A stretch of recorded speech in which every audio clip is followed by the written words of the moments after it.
द्यायच्या की तो काय शिकला, कधी शिकला, कुठे गेला, कसा जॉईन झाला, या सगळ्यावर मोठी फुली मारत आज आम्ही थेट कार्यक्रमाला सुरुवात करतोय. Akhil, are you ready? Please be seated sir. Yes, Mehta publication house कोणाला माहित नाही, आज महाराष्ट्रातच नाही, भारतात नाही, जगात सगळीकडे त्यांचं नाव आहे. अर्थात पप्पांनी सुरुवात केली होती अनेक वर्षांपूर्वी आणि सहसा असं होतच असं नाहीये की प्रत्येक पिढी तो व्यवसाय पुढे नेत राहते. खूपदा असं होतं की मागच्या पिढीत कष्ट करून फार मोठं एम्पायर उभं केलं जातं आणि पुढच्या पिढीत ते कोणीही सांभाळत नाही आणि अत्यंत नाईलाजाने ते सगळं सोडून द्यावं लागतं. सुदैवाने पप्पांच्या नंतर अनिल सरांनंतर सुनील सरांनी ते सगळं सांभाळलं आणि त्या काळात मला आठवतं मी मेहता पब्लिकेशनमध्ये नेहमी जायचे कामाच्या निमित्ताने.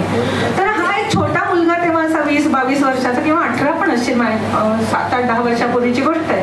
हा असा कुठेतरी लुडबुड करताना दिसायचा आणि मला असं वाटायचं काय बाई, म्हणजे काय आता आहे ना, सुनील सरांचा मुलगा आहे, आता काय म्हणजे त्याला भाव तर द्यावाच लागेल ना, बॉसचा मुलगा आहे, अशी काहीशी माझ्या मनात असायचे विचार असायचे. नाही असं नाही, याचा धाकटा भाऊ तो पण असायचा, म्हणजे आता मान तर द्यावाच लागायचं ना की सुनील सरांची मुलं. अशी काहीतरी गमतीशीर भावना होती त्या काळात माझ्या मनात. कधीतरी यांच्या स्टाफ मधलं कोणीतरी बोलायचं की नाही अखिल लंडनला गेलाय, अखिल काहीतरी शिकायला गेलाय, अखिल पुढचं काहीतरी बघतोय. एक उत्सुकता असायची त्यावेळेस की हा अखिल नेमकं करतो तरी काय आहे, कारण हा पठडीतलं जे पब्लिकेशनचं काम असतं त्यात हा काही करतोय असं मला तेव्हा जाणवायचं नाही.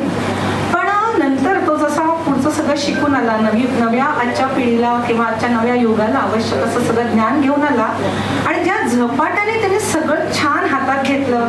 अचानक मध्ये सुनील सर गेले आणि हा पोरगा जराही डगमगला नाही.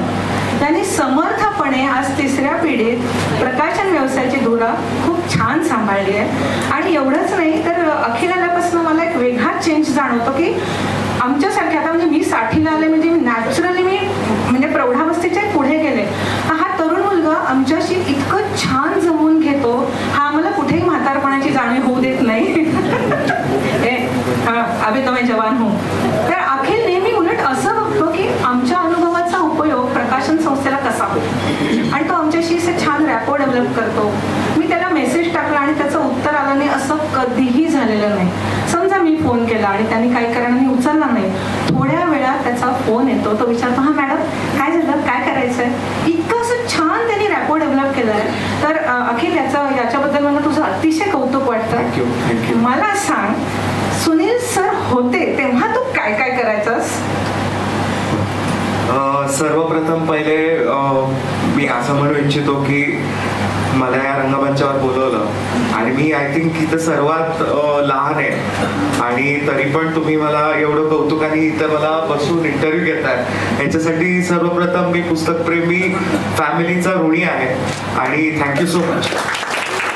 आणि सुचिता फडके मॅम हे आधीपासूनच म्हणजे त्यांचे आपले अनेक ट्रान्सलेशन झालेले आहेत आणि मला असं वाटतं ते एक इंटिग्रल पार्ट आहे. म्हणजे जर आपल्याला एक किस्सा सांगायचा झाला तर महाराष्ट्रातील महामंडळ आपण जे पुस्तक केलं, लिटरली 15 दिवसात पुस्तक केलेलं.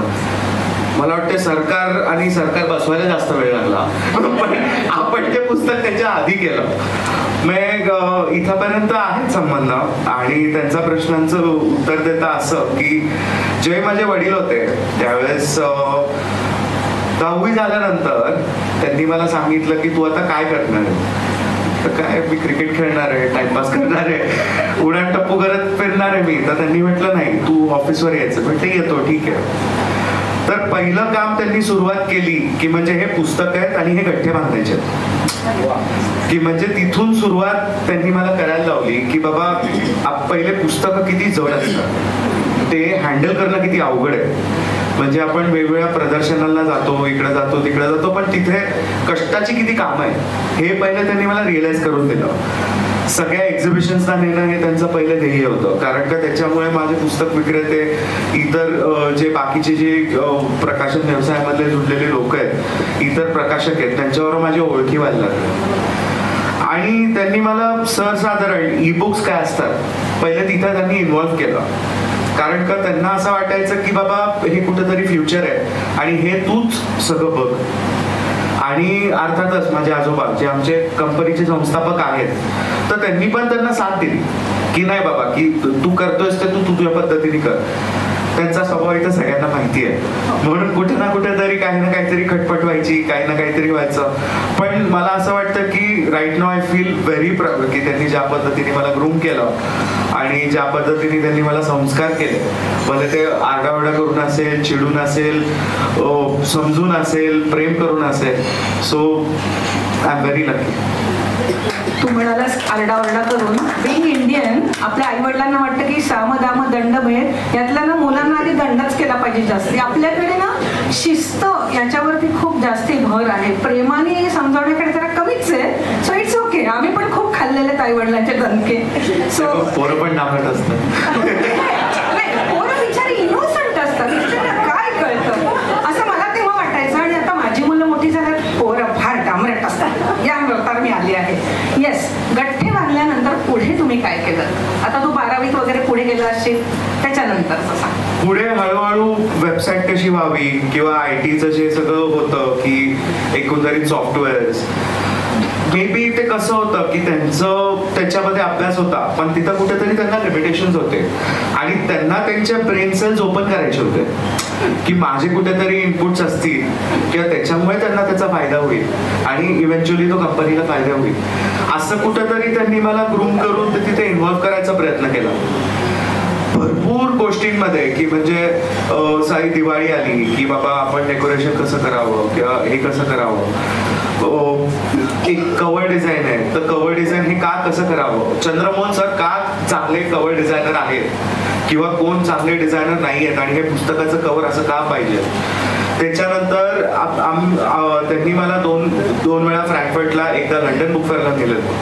सो आम्ही तिथे बसायचो, म्हणजे काहीतरी आम्ही आमचं इंडियन शोधत खात वगैरे.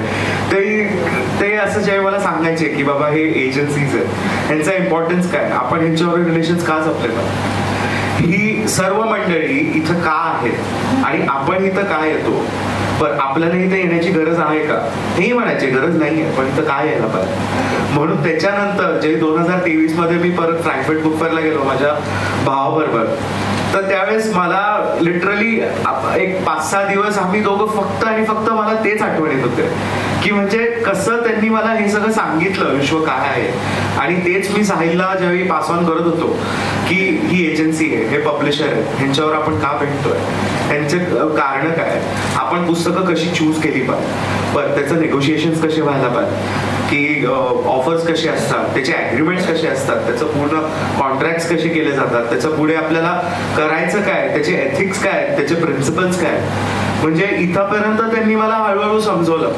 मग असं पण त्यांनी मला एकदा हे केलं की एक एजन्सीचा कॅटलॉग होता आणि त्यांनी मला असा हातात दिला, तू तुझं टिक कर कुठली पुस्तकं घ्यायची.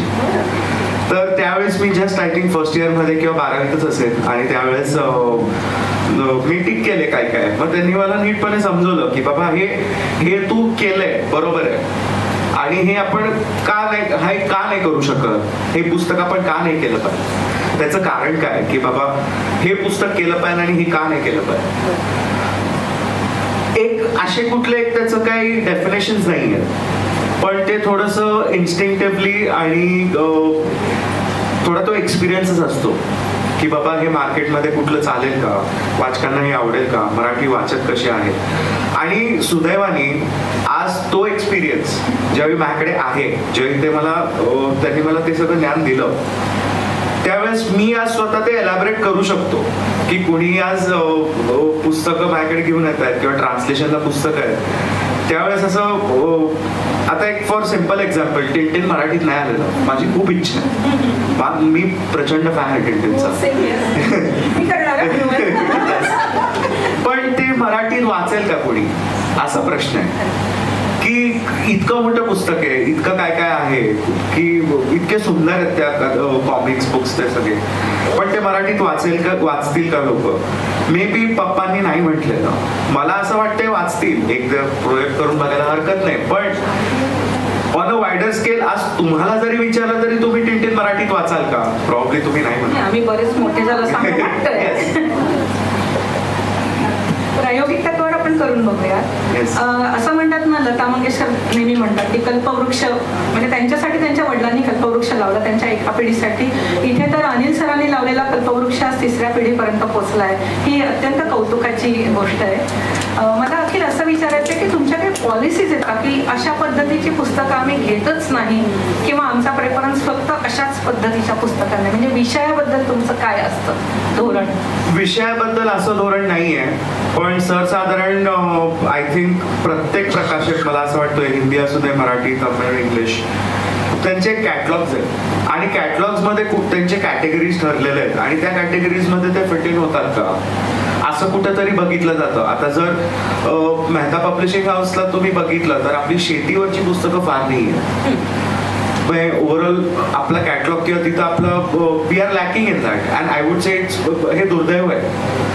पण हे जर आता मला जर शेती किंवा अशा कुठल्या पुस्तकाची भरपूर आपल्याला आली तर मी पटकन ऍक्सेप्ट काय करणार, याचं कारण की आपलं ते सायकल नाही आहे. सो आपण कसं असतं की पुस्तक कुठलं करायचंय किंवा करायचं नाही हे प्रकाशकांनी ज्यावेळी रिजेक्शन किंवा ऍक्सेप्टेशन असे कुठले 2 गोष्टी आहेत तर ते कशावर असतात, तर ते लेखकाला आणि त्या पुस्तकाला जस्टिफाय करू शकतो का नाही ह्याच्यावर असतात. प्रकाशकाचे पॉलिसीज कसे असतात ह्याच्यावर नसतं. ओके, म्हणजे आपण हे जस्टिफाय करू शकू का पुस्तक वाचकांना, लेखकाला, ते पुस्तक ऍक्च्युअली त्या सरस्वतीला आपण ते जस्टिफाय करू शकू का की आपण त्याच्यासाठी काही वेगळं काम करू शकू का, असं एक साधारण ते काय म्हणतात त्याला एक थोडा आकार असतो विचार करण्याचा. मला असं आठवतं की शगीबेन सारखं पुस्तक असतं एखादं, जेव्हा मी वाचायला येतं माझ्याकडे तर मी तुमच्याकडे रिव्ह्यू पाठवते की पुस्तक फार सुंदर आहे, अतिशय ग्लुमी आहे, एकदा हातात घेतलं की ठेवत नाही आणि ठेवल्यावर आपण अतिशय उदास असतो. पण ही पुस्तकं मार्केटमध्ये किती चालतील ह्याची काही जाणीव म्हणजे कल्पना नसते आम्हाला. असे जाड पुस्तकं असतात आणि किती घेतील लोक. पण अशा वेळेस सुद्धा मग मला लक्षात येतं की मेहताचा दृष्टिकोन वेगळा असतो. ते बघतात त्या पुस्तकाचं साहित्यिक मूल्य किती छान आहे, कितपत खपेल, प्रत्येक वेळेस फक्त खपेल तेच आम्ही काढू असा यांचा दृष्टिकोन नसतो. म्हणजे हा माझा स्वतःचाच अनुभव आहे यांच्याबरोबर. इतकी विविध प्रकारची पुस्तकं केली आहेत. आय गेस मला 50 शेडमुळेच मी आजकाल म्हणते की ओशन नंतर मीच सेक्स टू स्पिरिच्युअलिटी सगळे विषय हँडल करते या, आणि मी त्या अभिमानाने सांगते की हो, फक्त इकॉनॉमिक्स असेल तर मी सांगते की मी करीन, पण माझ्याकडनं सुंदर होणार नाही, मी त्याला पुरेसा न्याय नाही देऊ शकणार. तर मला मेहतामध्ये हे जाणवतं विषयाची विविधता असते आणि प्रत्येक गोष्ट फक्त खपण्यासाठी न करता साहित्य मूल्याचा विचार करतात. Akhil, I am looking forward to bell boy. आणि याच्यासाठी मी पहिले अपॉलॉजीज देतो मॅडमला. काल त्यांना 89th बोलावं लागलं कारण का ते फक्त माझ्यामुळे की त्यांचं 98 पुस्तक बेल बॉय हे आपण अजून प्रकाशित नाही केलेलं. So I am really sorry for that. माझा बेसिक कन्सर्न तेव्हा असा होता, मी जेव्हा तुला म्हटलं काढतोस का, माझ्या आईचा 6 मार्चला 88वा वाढदिवस झाला आणि मला माझी 88 पुस्तकं तिला अर्पण करायची होती. म्हणून मी माझ्या 3-4 प्रकाशकांना आपलं हलवून बघितलं होतं की 88वा कुठून येत आहे का. तेव्हा तो म्हणाला की आमचं पुढच्या महिन्यात लागतंय, डोंट वरी. माझ्या लक्षात आलं की माझा 36 बालपुस्तकांचा एक संच होता, मग त्याचे मी 4-4 एक करून अशी माळ तयार केली आणि 88 पुस्तकांच्या कव्हरची माळ आईच्या गळ्यात घातली आणि माझ्या अनुवादित पुस्तकांनी तिची ग्रंथतुला करून त्यातली अर्धी पुस्तकं शाळेत पाठवली आणि अर्धी येरवड्याच्या तुरुंगात जाणार आहे. आणि शाळेने आम्हाला सांगितलं, मॅडम इतकी नवी कोरी पुस्तकं कोणी देत नाही आम्हाला असं. आणि जिथे पुस्तकं कमी पडली तिथे आम्ही तुमच्याकडनंच 2-3 मागवली त्या दिवशी. ते चिकन सोलची जी पुस्तकं आहेत ना तिथे शाळेला हवी होती. म्हणून मॅडम अशी नवीन विकत घेऊन, म्हणजे मी तुला एकही जुनं घरातलं पुस्तक देणार नाही. ती माझ्या आईचा वाढदिवस आहे आज, जिने मला जन्म दिला, जिने who made me capable of translating so many books, तिला मी कमी करावं तिच्यात. आणि सुदैवाने असं विश करा की मला माझ्या आईला भरभरून देतावा तिच्या 100व्या वाढदिवसाला आपण 100 पुस्तकाचा हात करू. अखेर आमच्यासारखे नाठाळ ट्रान्सलेटरला तुम्ही कसं सांभाळता? सांभाळतापेक्षा कसं आहे की असं आपण म्हणूयात की कुठं ना कुठं तरी असं असतं की तुम्हालाही ऑब्लिगेशन्स असतात, वेळ दोघांचाही असतो. पुस्तक लवकरात लवकर प्रकाशित होणं पण गरजेचं असतं आणि उलटही असतं की ट्रान्सलेटर्स किंवा लेखक हे लवकर देतात पण पुस्तकं आणि आमच्यासारखे प्रकाशक आम्ही काही ना काहीतरी करत बसतो, लेट होतो. तर म्हणून ते कुठंतरी एक बॅलन्स आहे आणि तो बॅलन्स म्हणजे असाच आहे की आपल्याला सर्वांना घेऊन पुढे जायचं आहे. कुणाबरोबर आपल्याला भांडायचं नाहीये, कुणाबरोबर वाद नको आहे किंवा कुणाला आपल्याला त्रास नाही द्यायचा आहे किंवा कुणाला आपल्याला दुखवायचंही नाहीये. सगळ्यांचंच आहे हे साहित्य, म्हणजे प्रकाशकाचं आहे असं नाही, वाचकाचंही तेवढंच आहे, लेखकांचंही तेवढंच आहे, ट्रान्सलेटर्सचंही तेवढंच आहे. सो हे सगळ्यांचं साहित्य आहे, हे आपलं पुस्तक आहे, हे आपलं आहे. सो म्हणून ते कुठेतरी धोरण डोक्यात ठेवूनच ते त्याच्या पुढे गोष्टी कराव्या लागतात. आणि तुम्ही जसं आता म्हटला की ते शकीबेन सारखं पुस्तक आहे की ते पुस्तकाचं कमर्शियल व्हॅल्यू मे बी फार नाहीये, पण ते पुस्तक किती इम्पॉर्टंट आहे हे करणं. आणि मॅडम तुमच्यासारखे ज्यावेळी होकार देतात पुस्तकाला त्यावेळेस सर्वांच्याच मनात आपल्या एक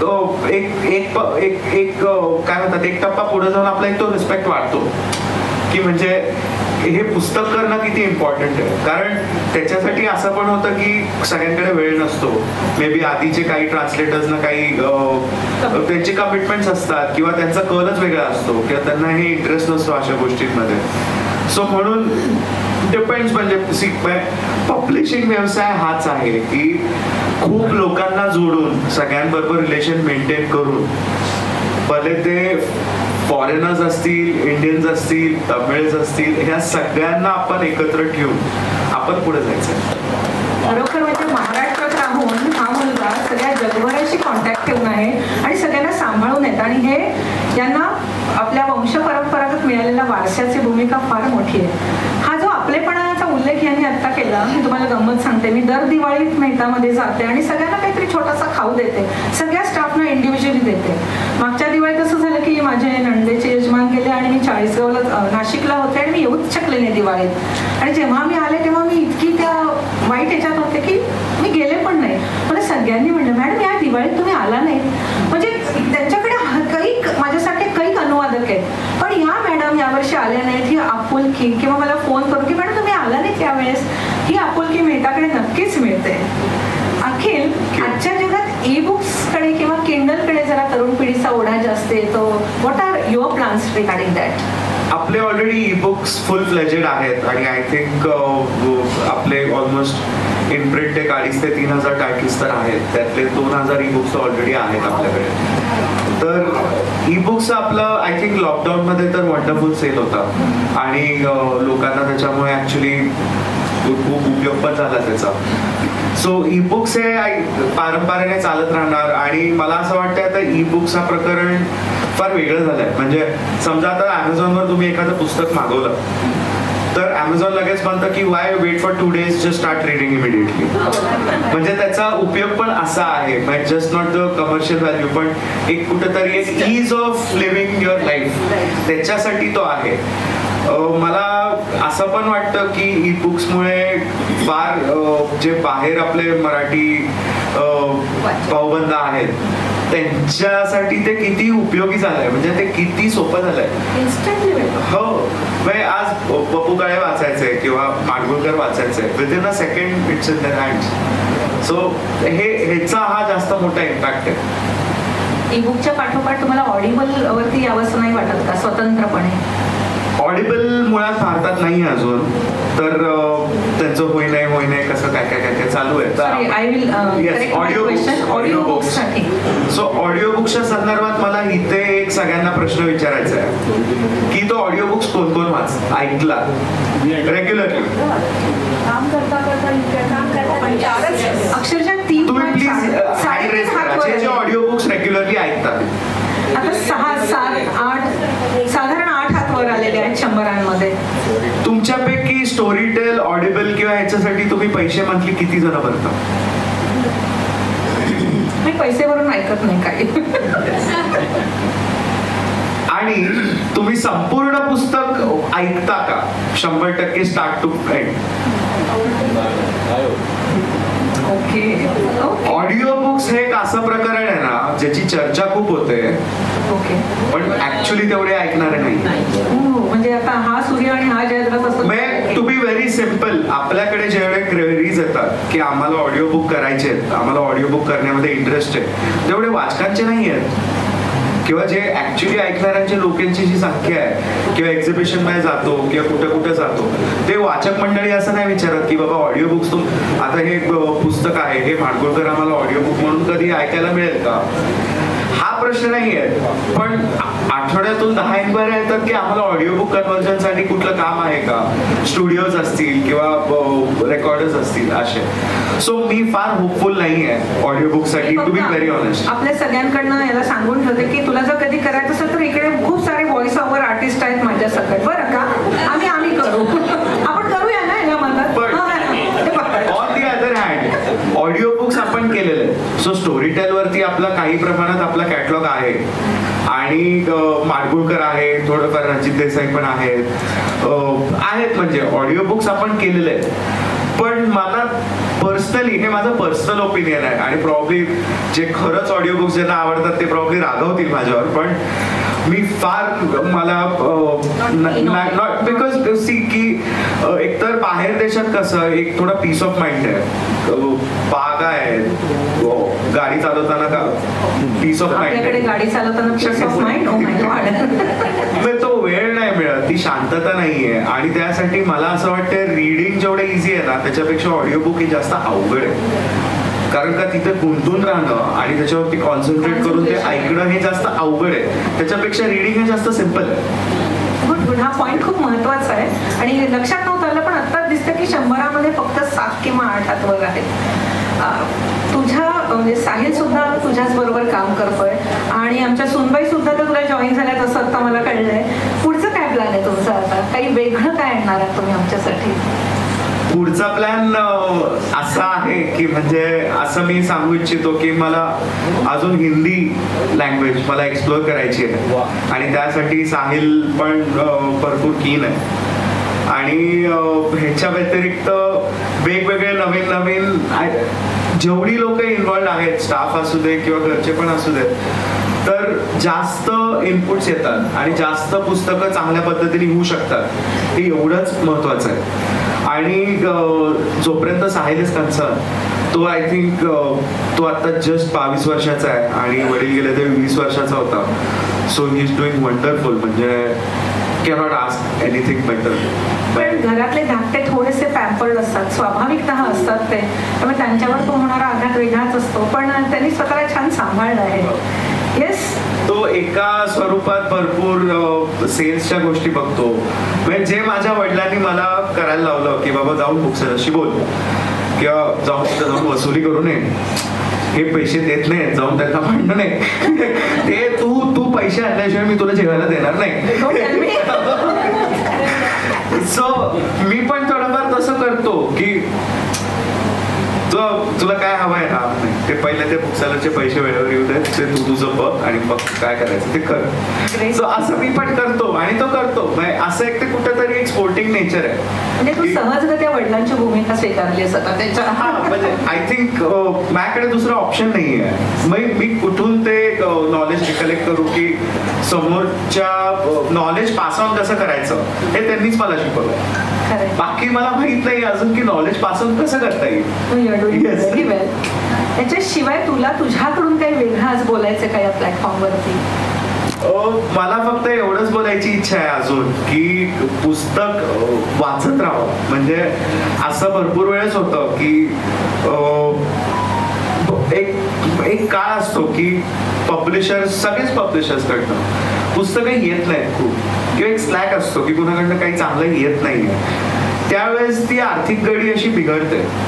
आणि मी अशी इतर प्रकाशकांची पण बोललोय की समजा मधुश्री असेल, राजहंस असेल, किंवा त्यांचं पण तेच म्हणणं असतं की तुम्ही पुस्तकं रिलीज करता म्हणून ते वाचकांपर्यंत पोहोचतात, ते कुठेतरी त्यांना त्यांचा फायदा होतो.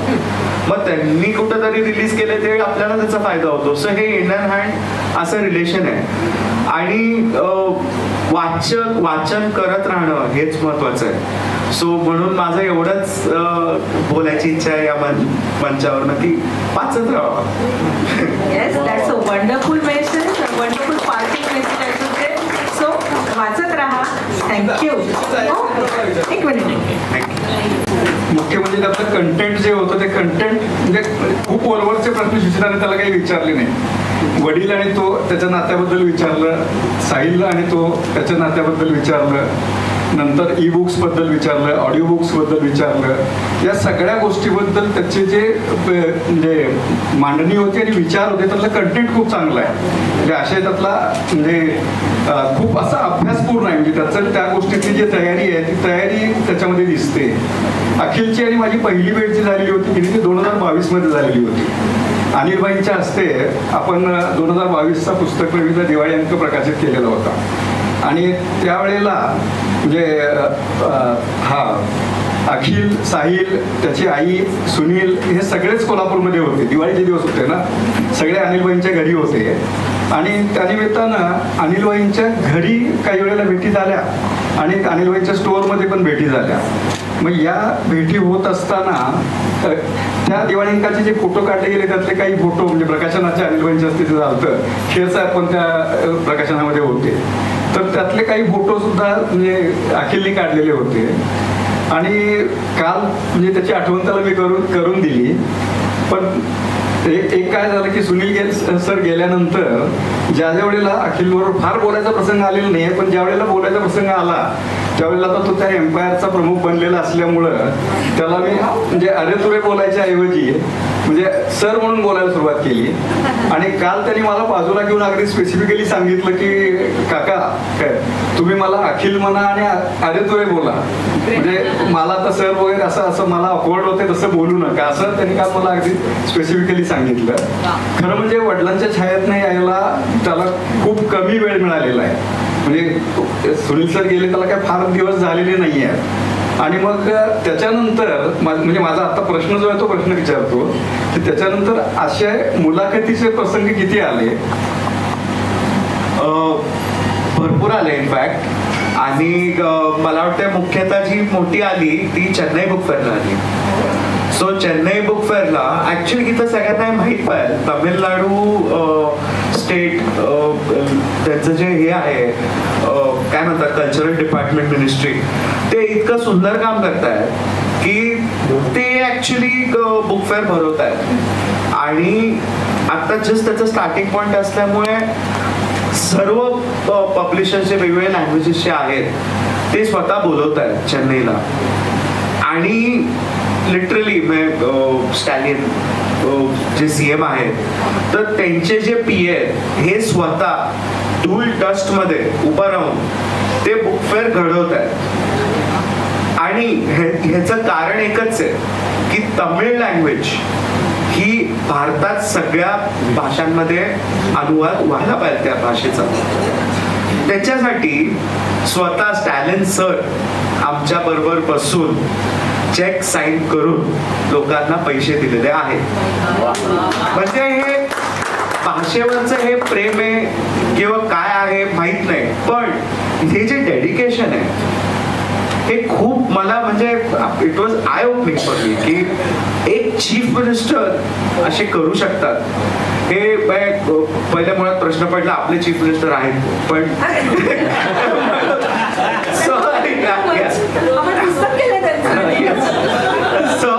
नाही त्या काळी म्हणजे त्या काळी ती सगळी गोंधळ चालू होता तो. तर मग ज्यावेळेस त्यांचे जे PA आहेत त्यांनी मला विचारलं की तुमच्या महाराष्ट्रामध्ये असं काही उपक्रम होत नाही का? मी म्हटलं साहित्य संमेलनाला कसं बसं जर फंड्स मिळाले तर पुष्कळ झालं, पण असे स्वतः चीफ मिनिस्टर उभं राहून लोकांशी संवाद साधून आणि त्यांच्या बरोबर बोलून की बाबा तुम्ही हे पुस्तक करू शकता का मराठीत, तुम्ही हे हिंदीमध्ये करू शकता का, बरं मल्याळम मध्ये तुम्ही हे करू शकता का, म्हणजे हे असे कॉन्व्हर्सेशन करणं आय थिंक हे खूप मोठी गोष्ट होती. आणि तिथे एक मराठी लँग्वेज पब्लिशर म्हणून माझा इंटरव्ह्यू घेतलेला. सो त्यावेळेस जया भट्टाचार्यजी आणि अजून एक जण होते तेलुगू गीता रामस्वामी, त्यांचं पुस्तक पण आय थिंक प्रकाशित झालेलं आहे, तुम्ही वाचलं असेल तर त्यांनी माझा इंटरव्ह्यू घेतलेला. आणि आय थिंक मला त्यावेळेस मी खूप घाबरलेलो की या सर्व लोकांसमोर मी बोलू काय एक्झॅक्टली, हे केवढे मोठे लोक आहेत, म्हणजे मी कोणच नाहीये त्यांच्यासमोर वयानी आणि जे काय बघता. पण I think that was really prominent. आणि मला असं वाटलं की आय एम रिअली ब्लेस्ड की तिथपर्यंत मला जायला मिळालं आणि अनुभवायला मिळालं. आणि होपफुली एक दिवस महाराष्ट्रामध्ये पण असं होईल की आपले कल्चरल डिपार्टमेंट इतके तातडीने त्याच्यावर लक्ष घालून आणि आपली मराठी लँग्वेज ही दुसऱ्या इतर लँग्वेजमध्ये जाईल. अजून जाते असं नाहीये, पण स्टॅलिन जर याच्या आधी पण ती येतेच, तमिळ पण करतच होत आपण.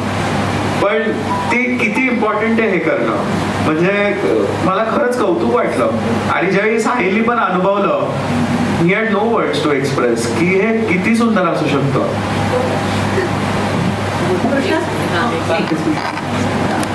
कॉम्प्लिमेंट असं काही म्हणा त्याला. 2-3 साहित्य संमेलनाला जाण्याचा योग आला आणि जेव्हा पुस्तकाचे स्टॉल्स आम्ही बघत होतो तर साधारण एक 50-55 स्टॉल्स असतात पुस्तकांचे तिथे. आणि आपल्याला जर म्हणजे आपण अशा कुठल्याही स्टॉल्सवरती पुस्तकांचे असंख्य गेलेलो असतो तर आपल्याला लक्षात येतं की या सगळ्यामध्ये एक खूप स्टँड आउट होणारा किंवा खूप विशेषत्वाने दिसणारा मेहतांचा स्टॉल असतो. बऱ्याच वेळा असतं खूप नेटकेपणाने. म्हणजे स्टॉल्स लावताना नाशिकच्या संमेलनामध्ये तर आम्ही स्टॉल्स लावतानाच बघितले होते. थोडे आधी गेलेलो होतो, स्टॉल्स लावताना अजून नावं लागलेली नव्हती. आणि ज्या नेटकेपणाने मेहतांचा स्टॉल लागला होता अगदी म्हणजे लक्षात येत होतं नजरेमध्ये की अरे हा स्टॉल कोणाचा आहे. माझ्याबरोबर जे माझे लेखक मित्र होते त्यांनी सांगितलं 100% तो मेहतांचा असतो. आणि मग मी म्हणजे बाकीचेही काही अगदी म्हणजे मला डिमीन करायचं नाहीये कुठल्याही बाकीच्या प्रकाशकांना किंवा यांना, पण त्यांचेही स्टॉल्स व्यवस्थित होते, पण तरी स्टँड आउट होणारा स्टॉल हा मेहतांचा होता. तर प्रकाशकांशी जेव्हा बाकीच्या बोलणं झालं तेव्हा ते म्हणाले अरे ते मेहता आहेत, ते मेहता आहेत. तर हा तो एक तर ब्रँड झालेला आहे. आणि दुसरा मला हा प्रश्न विचारायचा आहे की बाबा व्यवसाय आणि पुस्तक प्रेम किंवा व्यवसाय आणि या दोन्ही गोष्टींची तुम्ही सांगड कशी घालता, किंवा हे म्हणजे हे तुमचं स्टँड आउट होणं आहे किंवा आपण मेहता आहोत हे ब्रँड त्यांच्या मनामध्ये इम्बाईब करण्यासाठी वेगळं तुम्ही काय करता. कारण ओनरच्या मनामध्ये हा ब्रँड असणं इट्स अ कॉमन थिंग, पण ते तुमच्या प्रत्येक एम्प्लॉईच्या किंवा स्टॉलवरती उभा राहणारा माणूस त्याला सुद्धा हे वाटलं पाहिजे की मी मेहताचा माणूस आहे. हे त्याच्यामध्ये इम्बाईब करण्यासाठी तुम्ही ते वेगळं करता. एक म्हणजे त्यात सिंपल माणुसकी आहे की आपल्या नीट लोकांना वागवलं पाहिजे, भले ते कोणी असू देत, आपले एम्प्लॉईज असू देत, कॉलिग्स असू देत किंवा इतर लोक असू देत. दुसरं असं तुम्ही जे म्हटलं की नाशिक संमेलनात आय थिंक पप्पांनी धुमाकूळ घातलेलं आणि हँड्स डाऊन की त्यांनी ते त्यांचं शेवटचं होतं आणि त्यांनी धुमाकूळ म्हणजे त्यांची जी जिद्द होती की तुमचा रंगमंच तुमच्या फंडवर चालू दे, मी माझं इथं रंगमंच तयार करणार. सो आपण स्वतंत्र 4 स्टॉल घेतलेले ते एम्प्टी ठेवून आपण तिथं तो रंगमंच घेतला की आपल्याला आपले लेखक, ट्रान्सलेटर्स, आपली लोक आपल्याला प्रमोट करायची आहे तिथे. आपल्या पुस्तकांसाठी फक्त हा रंगमंच आहे, ही एक ती धोरण होती. म्हणून आय थिंक जे तुम्ही म्हणता की हे मेहता आहेत, तर ते मेहता आहेत म्हणजे ते सुनील मेहता आहेत. त्यांचा जे विचार होते आणि त्यांचं जे एक धाडस होतं, त्यांचा जो एक बोलण्यास होता तो तो तो रुजलेला आहे. आणि हे किती गरजेचं आहे की आणि अर्थातच म्हणजे साहित्य संमेलनाचे जे स्टेजेस असतात ते सगळ्या प्रकाशकांना पुरतील एवढे नसतात. जेवढी पुस्तकं वर्षभरात प्रकाशित होतात तिथं सगळ्या पुस्तकांबद्दल तिथं चर्चा होऊ शकेल एवढं नसतं. सो आपण का नाही करू शकत हे. आणि शेवटी कसं असतं की व्यवसाय, आर्थिक गड्या हे होत राहतात, कुठं ना कुठं तरी त्याच्या व्यतिरिक्त जाऊन तो विचार करायला लागतो. आणि तो साहित्य संमेलनात करायचा नाही तर कुठं करायचा, मग तो तिथंच तो दिसला पाहिजे की तिथेच लोक एवढी येतात आणि तिथेच आपण सर्व काही करतो.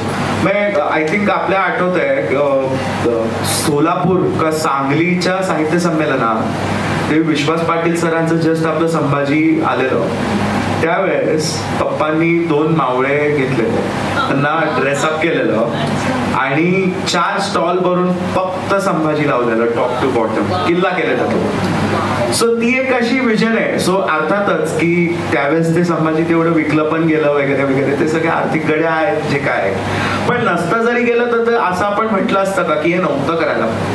ती निगेटिव्हिटी आणली ना, मग प्रॉब्ली तुम्ही आपणच आपल्या कामाच्या अगेन्स्ट जातोय. ती निगेटिव्हिटी येऊन उपयोग नाही. आपल्या करायचंय म्हणजे करायचंय, इररिलेव्हंट ऑफ मनी, इररिलेव्हंट ऑफ नेचर, इररिलेव्हंट. आता नाशिकचा ऐकतेच आपल्याला पाऊस आला, म्हणजे तिथे सोयी नव्हत्या पुस्तक वगैरे कव्हर करायच्या वेळेस.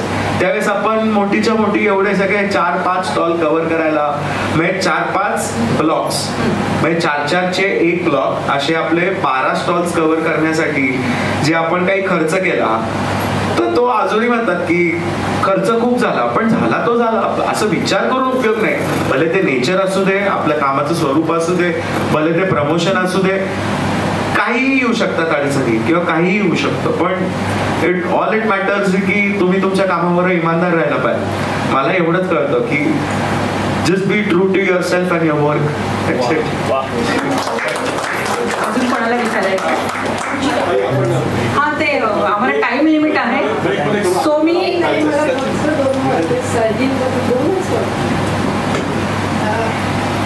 तुझी साई मुलाखत आणि हे ऐकली मी, त्रास व्हायला शिकले आणि ते तू केलंस. पुस्तकांचे गठ्ठे उचलण्यापासून ते होणार. आणि तुझ्याकडे बघितल्यावर मला असं वाटतं की व्हेरी गुड फ्युचर, यूथ खूप चांगली आहे, ते तुझ्याकडे बघितल्यावर वाटतं. थँक्यू. मंडळी, तुम्हाला अखिलशी खूप बोलावंसं वाटतं, पण आपण ब्रेकमध्ये बोलू. या तरुण मुलाला त्याच्या फ्युचरसाठी आपल्या सगळ्यांकडनं अनेक शुभेच्छा. धन्यवाद.